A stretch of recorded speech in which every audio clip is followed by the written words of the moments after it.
तो मशीन है HP smart tank 525। इसका प्रॉब्लम देखते हैं। पहले पावर कनेक्ट करेंगे।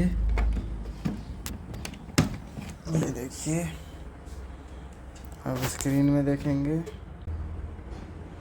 मशीन रेडी हो गया, प्रोसेस ले रहा है और मशीन आवाज़ कर रहा है बहुत ज़्यादा। और यहाँ स्क्रीन में आ गया E3। इसका सॉल्यूशन देखेंगे लाइव। अगर आपके मशीन में ऐसा प्रॉब्लम आ जाए तो क्या करना होगा। तो उसके लिए सबसे पहले मशीन को खोलना है। खोलने से पहले पावर डिस्कनेक्ट करेंगे।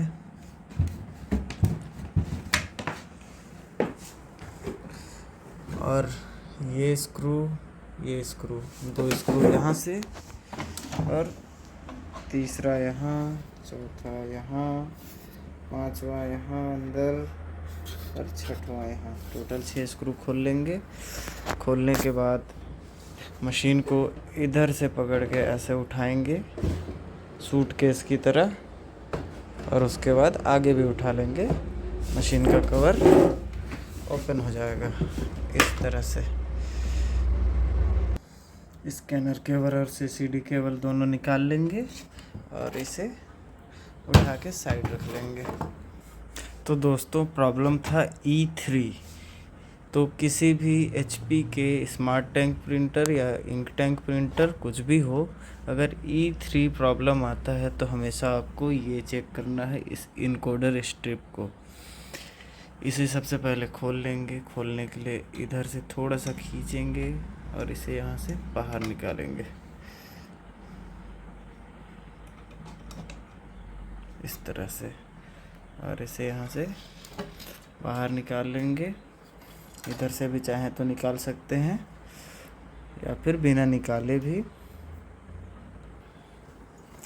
एक कपड़ा लेंगे और ये इनकोडर स्ट्रिप अच्छे से साफ करेंगे।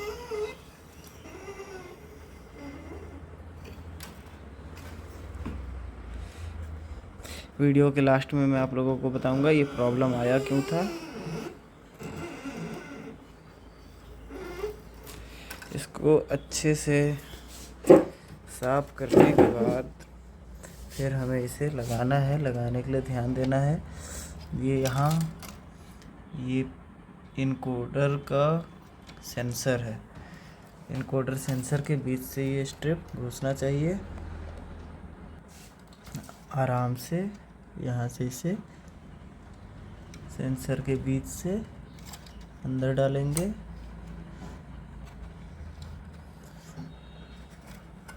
और उस पार वापस से ये जैसा लगा हुआ था खींच के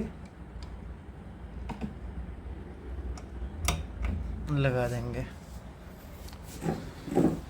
और उसके बाद चेक करेंगे।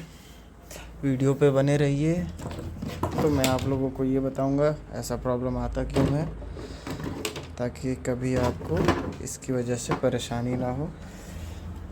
वापस से केबल लगा लेंगे। ये है हमारा स्कैनर का केबल जो चौड़ा वाला है।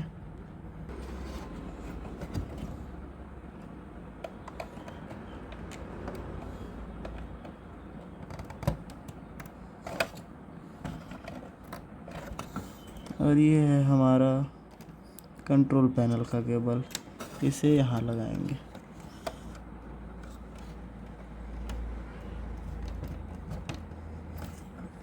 ये लग चुका है। और वापस से जैसे हमने इसे खोला था, पहले सामने के साइड सेट करेंगे, उसके बाद पीछे, और वापस से चेक करते हैं। तो ये पावर केबल लगा दिया हमने। मशीन स्टार्ट हो रहा है। 0 आ गया।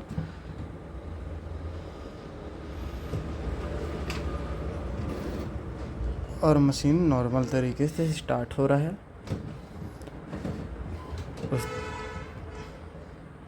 उस तरह का कोई भी आवाज़, खटखट की आवाज़ मशीन से नहीं आई है।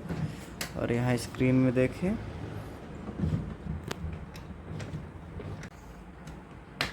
कोई भी एरर नहीं आया, 0 है। तो दोस्तों अब मैं आप लोगों को बताता हूँ ये प्रॉब्लम आता क्यों है।